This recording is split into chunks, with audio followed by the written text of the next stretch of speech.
जय श्री राधे कृष्णा। नमस्कार साथियों, आप सभी का आपके अपने YouTube संपूर्ण भक्ति सागर चैनल परिवार में बहुत बहुत स्वागत है।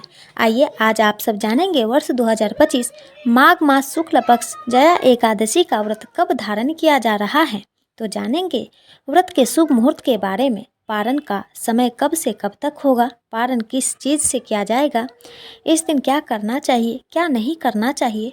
तो आइए जानते हैं इन सब के बारे में। आप सभी भक्तों को जया एकादशी व्रत की ढेर सारी शुभकामनाएं। आप सभी के जीवन में भगवान विष्णु माता लक्ष्मी की कृपा से आप सभी को सभी प्रकार के सुख और समृद्धि की प्राप्ति हो। प्रत्येक माह के कृष्ण पक्ष और शुक्ल पक्ष की एकादशी तिथि के दिन एकादशी का व्रत धारण किया जाता है। इसे एकादशी या 11 व्रत के नाम से जाना जाता है। यह व्रत भगवान विष्णु भगवान श्री कृष्ण को अति प्रिय है। माघ मास शुक्ल पक्ष में पड़ने वाली एकादशी को इसे जया एकादशी के नाम से जाना जाता है। प्रत्येक माह के एकादशी का अपना विशेष महत्व माना गया है।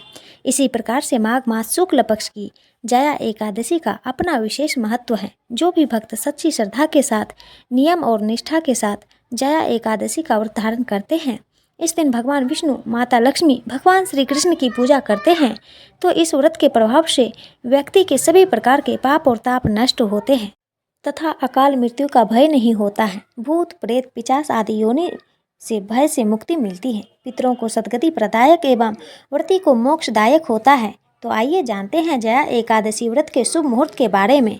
माघ मास शुक्ल पक्ष की एकादशी तिथि प्रारंभ समय 7 फरवरी 2025 दिन शुक्रवार रात्रि 9:21 और एकादशी तिथि की जो समाप्ति है वह 8 फरवरी 2025 दिन शनिवार रात्रि 8:11 पे एकादशी तिथि की समाप्ति है। तो सूर्योदय व्यापनी के अनुसार शुद्ध रूप से एकादशी का व्रत जो कि 8 फरवरी 2025 दिन शनिवार को सभी भक्तजन एकादशी का व्रत धारण करेंगे। व्रत का पारण जो कि हरिवासर समाप्त होने के बाद करना चाहिए। हरिवासर का समय द्वादशी तिथि का पहला चौथाई हिस्सा हरिवासर का होता है। तो द्वादशी तिथि की जो समाप्ति है वह 9 फरवरी 2025 दिन रविवार शाम 7:26 पे द्वादशी तिथि की समाप्ति है। तो पारण का समय 9 फरवरी को सुबह 7:05 से सुबह 9:21 तक जया एकादशी व्रत का पारण किया जाएगा। इस व्रत का पारण गोधूनम पारम यानी कि गाय के दूध से व्रत का पारण है। यह संभव ना हो तो आप जल, फल या तुलसी दल से व्रत का पारण करें। एकादशी के दिन ब्रह्म मुहूर्त का समय सुबह 5:21 से सुबह 6:11 तक होगा। सूर्योदय का समय सुबह 6:37, सूर्यास्त शाम 5:47 पर होगा। 8 फरवरी को राहु काल का समय सुबह 9:24 से सुबह 10:48 तक होगा। 9 फरवरी को शाम 4:24 से शाम 5:48 तक राहु काल का समय। राहु काल समय के दौरान कोई भी शुभ कार्य या नया कार्य नहीं करना चाहिए। इस बात का आप विशेष ध्यान रखें। नक्षत्र जो कि मृगशिरा नक्षत्र होगा शाम 6:07 तक। उसके बाद आद्रा नक्षत्र होगा। योग वैदृति योग होगा दोपहर 2:04 तक। उसके बाद विष कुंभ योग होगा। 8 फरवरी को रवि योग भी बन रहा है जो कि सुबह 7:05 से शाम 6:07 तक होगा, जो कि बड़ा अच्छा संयोग बन रहा है। जो भी व्रती हैं उन्हें व्रत के लिए 10वीं के दिन से ही व्रत में नियम का पालन करना चाहिए। 10वीं तिथि के दिन सूर्यास्त होने से पहले ही शुद्ध और सात्विक आहार ग्रहण करने चाहिए। रात्रि ब्रह्मचर्य का पालन करते हुए एकादशी व्रत का स्मरण करते हुए सोना चाहिए और एकादशी की सुबह उठ करके स्नान करके शुद्ध वस्त्र धारण करके भगवान सूर्य नारायण को अर्घ्य प्रदान करनी चाहिए और फिर व्रत का संकल्प लेना चाहिए। भगवान विष्णु, भगवान श्री कृष्ण से प्रार्थना करनी चाहिए कि हे भगवान, आज मैं जया एकादशी का व्रत धारण करने जा रहा हूँ या करने जा रही हूँ। इस प्रकार से भगवान से प्रार्थना करें कि यह व्रत मेरा निर्विघ्न पूरा हो, हमें पुण्य फलों की प्राप्ति हो। आपके मन में जो भी इच्छा हो, जो भी कामना हो, वह भगवान से कहें और एकादशी के दिन रात्रि उपवास रह करके व्रत को धारण करें। उपवास ना रह पाए तो एक समय फलाहार ग्रहण करके व्रत को धारण करें और इस दिन भगवान का पूरे विधि विधान के साथ सुबह और शाम के वक्त पूजन करना चाहिए।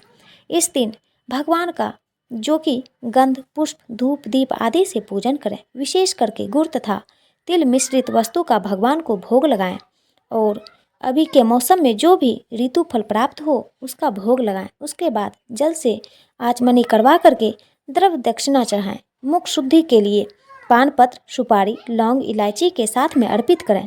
इस प्रकार भगवान का पूजन करके एकादशी व्रत का कथा श्रवण करें। विष्णु सहस्त्र नाम, पुरुष सूक्त आदि मंत्र स्तोत्र का पाठ या श्रवण करें और फिर एकादशी की रात्रि जहाँ तक हो सके जागरण करते हुए समय को व्यतीत करनी चाहिए और द्वादशी की सुबह उठ करके स्नान करके शुद्ध वस्त्र धारण करके भगवान का पूजन आरती कर लें। इसके बाद ब्राह्मणों को भोजन करवाएं, ब्राह्मणों को दान और दक्षिणा दें और फिर समय के अनुसार व्रत का पालन करना चाहिए। इस एकादशी के व्रत में विशेष करके गुड़ तथा तिल मिश्रित वस्तु का दान करें, गर्म वस्तुओं का दान करें। जो भी आपकी श्रद्धा और आपके सामर्थ्य के अनुसार जो भी वस्तुएं हो उनका दान पुण्य अवश्य ही करनी चाहिए, क्योंकि माघ का महीना भगवान विष्णु, भगवान श्री कृष्ण को अति प्रिय होता है। इस दौरान गंगा स्नान करना, दान पुण्य का कार्य करना जो कि अनंत पुण्य फलदायी माना गया है। और अभी जो कि महाकुंभ भी लगा हुआ है, तो इस दौरान जहाँ तक हो सके संगम, तीर्थ क्षेत्र आदि जगहों पर जा कर के स्नान का कार्य करें, दान पुण्य का कार्य करें तो बड़ा ही पुण्य फलदायी होता है। तो इस प्रकार दान पुण्य का कार्य करके ब्राह्मणों को भोजन करवा करके फिर समय के अनुसार व्रत का पालन करना चाहिए। व्रती को व्रत के दौरान किसी के ऊपर क्रोध नहीं करनी चाहिए। अपने मन में किसी के प्रति ईर्ष्या या द्वेष का भाव नहीं लाना चाहिए। ब्रह्मचर्य का पालन करना चाहिए। व्रत के दौरान जहाँ तक हो सके ओम नमो भगवते वासुदेवाय नमः, श्री कृष्ण गोविंद हरे मुरारी आदि मंत्रों का जाप करना चाहिए। इससे भगवान विष्णु अपने भक्तों पर अति प्रसन्न होते हैं। जब भगवान प्रसन्न होते हैं तो अपने भक्तों के सभी प्रकार के पाप और ताप को नष्ट कर देते हैं तथा सुख और समृद्धि के आशीर्वाद प्रदान करते हैं। और अंत में भगवान विष्णु की कृपा से, भगवान कृष्ण की कृपा से विष्णु लोक की प्राप्ति होती है। तो आशा करती हूँ कि हमारी यह छोटी सी जानकारी आपको अच्छा लगा हो। यदि अच्छा लगा हो तो इसी प्रकार से ज्ञानवर्धक जानकारियाँ प्राप्त करते रहने के लिए, व्रत पूजा के बारे में जानने के लिए, कथा को सुनने के लिए चैनल पे यदि अगर आप पहली बार आए हैं तो कृपया करके चैनल को लाल बटन दबा करके सब्सक्राइब करें, साथ में बेल आइकन घंटी को दबाएं ताकि आने वाली वीडियो का नोटिफिकेशन आपको समय से मिलता रहे। वीडियो को लाइक करें, शेयर करें। सुखी रहें और स्वस्थ रहें। जय श्री राधे कृष्णा।